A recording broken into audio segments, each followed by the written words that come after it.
Kabanata 2. Kinaumagahan, tumayo sina Caspian at Melanie sa harap ng pasukan ng kanilang Ron. Pababa ng apartment building kung saan sila nakatira. Naghintay sila ng bus sa tabi ng kalsada. Pinigyan ni Caspian ng huling pagkakataon si Melanie at nagtanong, "Sigurado ka bang ayaw mo?" Pag-isipang muli, nang hindi man lang tumitingin sa kanya, sumagot si Melanie, "Hindi na kailangan." Nang matapos siyang magsalita, nagsimulang tumunog ang kanyang telepono mula sa loob ng kanyang bagong Gucci bag. Inilabas ni Melanie ang kanyang bagong iPhone. Nang makita niya ang caller ID sa screen, siya naglakad papunta sa malapit na puno ng sikomoro. Sinagot niya ang tawag sa malumanay na tono. Ilang buwan na ang nakalilipas, kinausap din ni Melanie si Caspian sa napakatamis na boses, gayunpaman. Ang kanyang pabor ngayon ay pag-aari ng isa pang lalaki na nasa kabilang dulo ng tawag. Nang matiyak ni Caspian na tapos na ang kanilang relasyon, hindi na siya nag-aksaya ng oras sa pagsisikap. Baguhin ang kanyang isip. Ilang sandali pa ay dumating na ang bus. Nang bumukas ang mga pinto, sinenyasan ni Caspian si Melanie, na katatapos lang ng tawag niya para sumakay sa bus. Lumapit si Melanie sa bus at sinulyapan si Caspian. May bahid ng panghahamak at panunuya sa titig niya habang naaawa siyang nakatitig kay Caspian. A few months ago, sumakay kami ng bus para iparehistro ang aming kasal. Ngayon, kinukuha din namin ang bus para hiwalayan ang isa't isa. Tandaan, ito ang dahilan ng ating hiwalayan. Ang ikatlong hintuan ng ruta ng bus ay sa Civil Affairs Bureau. Pareho silang nakaupo sa magkaibang hilera ng hindi nagsasalita, sa likod mismo ng isa't isa. Pagkatapos, dumating sila sa counter para sa divorce proceeding sa Civil Affairs Bureau. Inanyayahan sila ng staff na maupo at hiningi ang kanilang mga dokumento. Habang sinusuri ng staff ang kanilang mga dokumento, tinanong niya ang dalawa, "Mayroon ba kayong dalawa?" Isinaalang-alang ito ng lubusan at hinati ang iyong pinagsamang mga ari-arian. Hindi na makapaghintay si Melanie na sumagot, "Akala namin totoo ito. Mangyaring ayusin ang mabilis na paglilitis. Wala kaming masyadong asset. Nakatira kami sa isang paupahang bahay at hindi namin kayang bumili ng kotse. Ang mga gamit sa kwarto lang ang meron kami. May binili ko at may binili sa kanya. Ipinaubaya ko na sa kanya ang lahat.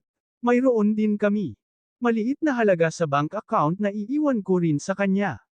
Malamang nasa paligid $180. Wala akong gusto." Bagamat mukha siyang mapagbigay na tao, kitang-kita sa kanyang hitsura ng pang-aalipusta na siya. Naisip ito bilang kawanggawa sa kanyang dating asawa. Naramdaman ni Caspian ang pagkaapurahan sa kanyang tono. Sa wakas ay na-stamp ng staff member ang kanilang divorce certificates. Pagkatapos noon ay iniabot niya sila Caspian at Melanie ayon sa pagkakasunod. Nang magparehistro sila para sa kasal, kailangan nilang pumila at i-verify ang kanilang mga dokumento. Kumpletuhin ang mga paglilitis. Inabot sila ng halos kalahating oras. Sa kabilang banda, mas mabilis ang pakikipaghiwalay. Wala pang 10 minuto, pareho silang lumabas ng Civil Affairs Bureau. Tumangala si Caspian sa langit at nakangiting lumingon kay Melanie.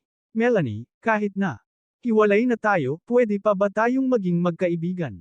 URL. Hindi man lang nakipag-eye contact si Melanie kay Caspian. Nilagyan niya ng divorce certificate sa kanyang bag at casual na hinawakan ang kanyang makeup gamit ang isang maliit na salamin. Mas maganda kung tretuhin natin ang isa't isa na parang strangers in the future. Kapag tinitignan kita, naalala ko ang panahong nabuhay ako sa kahirapan. Ang 6 na buwan ng aming kasal ay parang bangungot sa akin. Ngayong tapos na ang bangungot, napakagaan ng pakiramdam ko. Nagulat si Caspian. Hindi niya akalain na ang babaeng ginawa niya ang lahat para mahalin sa nakalipas na 6 na buwan. Ilarawan ang kanilang oras na magkasama bilang isang bangungot. Sa sandaling iyon, tuluyang naglaho ang anumang nararamdaman niya para kay Melanie. Sa sandaling iyon, maririnig ang umuugong na tunog ng paparating na sports car. Isang pulang BMW sports car ang huminto sa tabi ni Melanie. Sa sumunod na segundo, bumukas ang pinto ng sasakyan. Lumabas sa kotse ang isang lalaking may isang mata na may pockmark na balat at kalbo ang buhok. Nakilala ni Caspian ang lalaking ito. Siya si Bobby Mason, ang anak ng general manager ng kanilang kumpanya. Si Bobby ay ipinanganak na may isang mata lamang. Kahit na siya ay pangit, mayroon siyang isang disenteng pamilya. Background. Ang kanyang karera ay katamtaman sa pinakamahusay. Inirerekomenda ng ang katotohanan tungkol sa walang magulong cremation sa nakasponsor na mga gintong dahon. Kinailangan niyang umasa sa mga koneksyon ng kanyang ama upang makarating sa kung nasaan siya ngayon. Kaya, nanatili siyang walang asawa sa loob ng maraming taon. Pagkababa ni Bobby ng sasakyan, naglakad siya papunta kay Caspian. Hinawakan niya ang kamay ni Caspian at napabulalas siya ng may nakakalokong ekspresyon, kahit hindi mo ginawa. Gumawa ng maraming salamat sa pag-aalaga sa aking asawa sa nakalipas na 6 na buwan. Mula ngayon, babae ko siya. Gagawin ko talaga ang lahat para alagaan si Melanie, huwag kang mag-alala. Kapag asawa ko na siya, hindi ko siya papayagang sumakay ng pampublikong sasakyan o gumawa ng anumang gawaing bahay. I'll do my best para maibigay sa kanya ang pinakamagandang buhay na kaya ko. Siguradong mas mapapasaya ko siya kaysa dati pa. Dear ex-husband, huwag kang mag-alala sa kanya. Ang bastos na mga salita ng pasasalamat ni Bobby kay Caspian ay hindi nakatago sa kanyang mapanuksong tono. Boses. Kasabay nito, ipinagmamalaki niya ang kanyang kayamanan. Hindi siya pinansin ni Caspian ngunit napatitig kay Melanie ng may pagtataka at pag-usisa. Sa isip-isip niya, mas makakabuti si Melanie. Dapat ay nakahanap siya ng isang mas bata, mas mayaman, at mas matagumpay na tao kaysa sa kanya. Sinong mag-aakalang mayaman lang ang gusto ni Melanie? Maliban sa mas mayaman kaysa sa kanya sa ibabaw, ang pisikal na anyo ni Bobby ay lubos na nakakadiri. Tinanong siya ni Caspian, nakipaghiwalay ka ba sa akin dahil sa kanya? Nakayuko si Melanie habang namumula ang pisngi sa kahihiyan. Sa sumunod na sandali, nag-ipon siya ng lakas ng loob at tumangala. She shouted, "Oo, hiniwalayan kita dahil kay Bobby. Si Bobby ay naging mabuti sa akin at kalooban. Bigyan mo ako ng mas magandang buhay. Siya ay tunay na nagmamalasakit sa akin. Hindi ako materialistic na babae. Mabait sa akin si Bobby. Handa din siyang maglaan ng oras para makasama ako.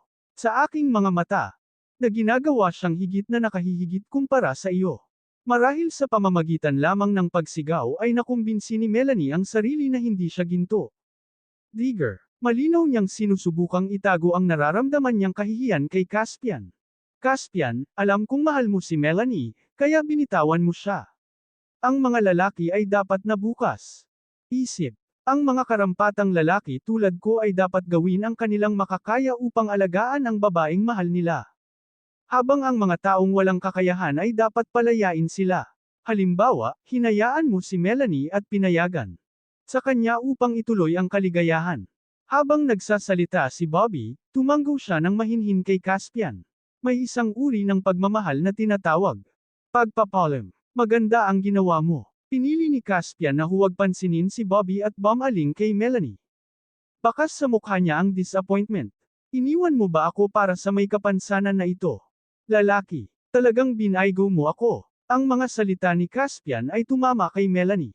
Wala nang pakialam si Melanie sa kanyang imahe at sumigaw siya ng hysterically, "Paano? Tatawagan mo ba ang asawa ko na isang lalaking may kapansanan? Nagda-drive siya ng BMW, ikaw naman. Kunin mo ang bus araw-araw." Siya ay kumikita ng 10,000 dolyar bawat buwan, at ang kanyang ama ay isang manager ng kumpanya. Kumusta naman kayo? Nagtatrabaho ka ng isang araw na trabaho at naghahatid ng mga parsela sa hapon. Umuwi ka na. Araw-araw ay nababalot ng pawis, ngunit kumikita ka lamang ng 5,000 dolyar sa isang buwan. Anong gagawin? Ginagawa ng iyong mga magulang. Tiyak na nakatira sila sa isang malayong nayon, sa palagay ko. Kalahating taon na tayong kasal, pero hindi mo man lang sila hahayaang makilala ako. Ikaw ba? Nag-aalala na maliligaw sila sa lungsod, o natatakot ka ba na tumingin ako sa ibaba? Sa kanila, if you have the nerve to call Bobby a handicap, bakit hindi mo tingnang mabuti? Sarili mo muna, mas masahol ka pa sa basura. Kahit na nagtipid ka at nagligtas sa buong buhay mo, hindi mo kayang bumili ng kotse, lalo pa Isang BMW sports car. Caspian, tanggapin mo ang iyong kapalaran. Isa ka lang mahirap na talunan. Matapos bigyan ng kaunting isip si Caspian, nilingan ni Melanie si Bobby at hinawakan ang braso nito. Kinausap siya nito sa matamis na boses, "Darling, let's go." Nakangiti pa rin si Bobby. "Melanie, paano mo siya matatawag na poor loser? Tama ka.